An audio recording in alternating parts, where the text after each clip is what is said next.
वहीं मध्य प्रदेश में बाघों की मौत की संख्या बढ़ती जा रही है। हैरत की बात तो यह है कि सभी की मौत टाइगर रिजर्व में ही हो रही है। तो सवाल है कि आखिर इसके पीछे वजह क्या है, ये रिपोर्ट आप देखिए।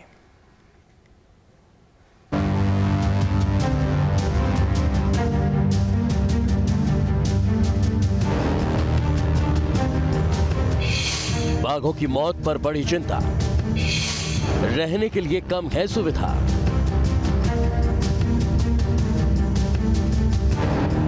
जिस तरह से बाघों की मौत को रोकी है, उससे उनकी सुरक्षा और सुविधा को लेकर सवाल उठ रहे हैं। एनटीसीए ने न सिर्फ चिंता जताई है, बल्कि मौत रोकने के उपाय करने को कहा है। आपको जानकर हैरानी होगी, 15 दिन में 5 बाघों की मौत हो चुकी है। 3 महीने में 12 की मौत हुई। बाघों की मौत के मामले में प्रदेश नंबर 1 पर है। कहा जा रहा है कि आपसी संघर्ष में बाघों की जान जा रही है। तो सवाल है कि आखिर आपसी टकराव क्यों हो रहा है? तो दरअसल मध्य प्रदेश में बाघों की संख्या बढ़ी है। घने वन कम होते जा रहे हैं। कोर एरिया में कमी आती जा रही है। बफर जोन का दायरा बढ़ता जा रहा है। मूवमेंट करने पर बाघ बफर जोन में आ जाते हैं। ऐसे उनकी जान को खतरा रहता है। जंगलों में रहने की जगह कम पड़ रही है। एक बाघ की टेरिटरी करीब 20 वर्ग किलोमीटर की होती है। युवा नर बाघ 60 वर्ग किलोमीटर तक अपना अधिकार रखते हैं। कोई दूसरा बाघ टेरिटरी में आता है तो बाघों में आपसी संघर्ष की नौबत आती है। देखिए, बहुत ही पेचीदा मामला है। सरकार लगातार इसको टाइगर स्टेट होने की बातें करती है, लेकिन पूर्ण रूप से जिस तरीके से इस तरह की घटनाएं घट रही हैं, ये शिवराज सरकार की विफलता का परिणाम है कि इसमें माफिया भी शामिल हो सकते हैं जो बाघों का शिकार करते हैं, या सरकार के कुछ लोग इसमें मिलीभगत हो सकती है जो इस तरीके के कामों को अंजाम देते हैं। ये जाँच का विषय है। हम मांग करते हैं कि सरकार तत्परता के साथ इसमें जाँच करे और जो दोषी हैं उन पर तत्परता के साथ कार्रवाई करे। देखिए, मध्य प्रदेश टाइगर स्टेट इसलिए कि मध्य प्रदेश ने वो इकोसिस्टम दिया है जहां पे टाइगर सरवाइव हो सकें और फल फूल सकें। तो किसी भी तरीके की अनियमितता से तो मौत होने का कोई सवाल ही नहीं है। अब जो दूसरे कारण हैं, जो टेरिटरी वाला विषय है, उसके जांच किए जाएंगे और पता लगाया जाएगा कि कोई अन्य कारण तो नहीं है। अब सवाल है कि आखिर आपसी टकराव रोकने के लिए क्या करने होंगे? तो जंगलों में अवैध कटाई रोकनी होगी। इंसानों की आवाजाही कम करनी होगी। टाइगर रिजर्व की संख्या बढ़ानी होगी। कुछ टाइगर रिजर्व को मिलाकर कॉरिडोर बनाना होगा। इससे बाघों के मूवमेंट के लिए जगह मिलेगी। इससे वो दूसरी टेरिटरी में नहीं जाएंगे और उन्हें पर्याप्त जगह मिल पाएगी।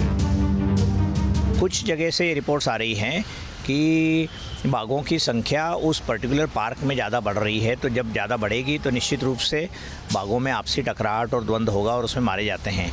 लेकिन मैं ये भी नहीं मानता कि बिल्कुल ज़ीरो पोचिंग हो रही होगी। लगातार अलग अलग जगह से वो आ रही है। पिछले दिनों में जब ये बात सामने आई थी कि कान्हा में नक्सलाइट्स घुस गए हैं, तो नक्सलाइट घुसने के कारण बहुत जगह पर जो एम्प्लॉय मतलब वन के जो कर्मचारी रहते हैं, वन कर्मचारी, उन्होंने अपनी ड्यूटी पर जाना बंद कर दिया थी। वो जाना बंद कर दिया है तो निश्चित रूप से वहाँ पर अवैध शिकार की संभावनाएं बढ़ती है। हालांकि ऐसी कोई सूचना अभी या तथ्य सामने नहीं आया है।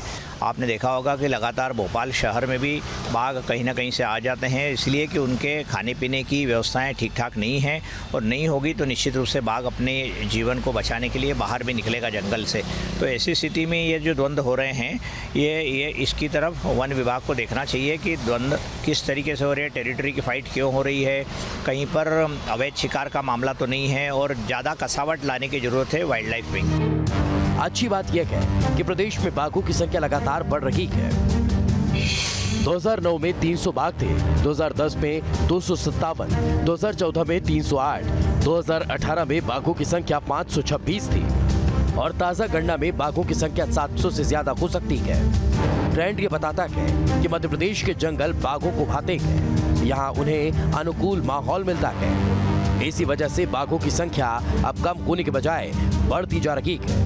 लेकिन कुछ चुनौतियां भी हैं जिस पर वन विभाग और सरकार को तेजी से काम करने की दरकार है। पूरे देश की अपेक्षा मध्य प्रदेश में सबसे ज़्यादा टाइगर हैं और इसलिए मध्य प्रदेश को टाइगर स्टेट का तमगा भी लगा हुआ है। लेकिन 15 दिनों के अंदर 5 बाघों की मौत ने कई सवाल खड़े कर दिए हैं। इसमें कहीं ना कहीं ये भी कहा जा सकता है कि जिस प्रकार से मध्य प्रदेश में टाइगरों की संख्या बढ़ी है तो ये टेरिटरी विवाद भी है और यही वजह है कि टाइगरों की जो आपसी लड़ाई है उसमें मौत हो रही है। लेकिन कहीं इसके पीछे कोई ऐसी साजिश तो नहीं जो लोगों से छुपी हुई हो, कहीं कोई इनका शिकार तो नहीं कर रहा। हालांकि वन विभाग पूरी तरीके से सचेत है, लगातार निगरानी की जाती है, मॉनिटरिंग की जाती है, लेकिन जिस प्रकार से मध्य प्रदेश में टाइगरों की संख्या बढ़ी है वो भी कहीं ना कहीं ये कहने के लिए गलत नहीं है कि टेरिटरी विवाद के चलते टाइगरों की मौत मध्य प्रदेश में हो रही है। वीडियो जर्नलिस्ट अभय के साथ जितेंद्र शर्मा, न्यूज़ स्टेट, भोपाल।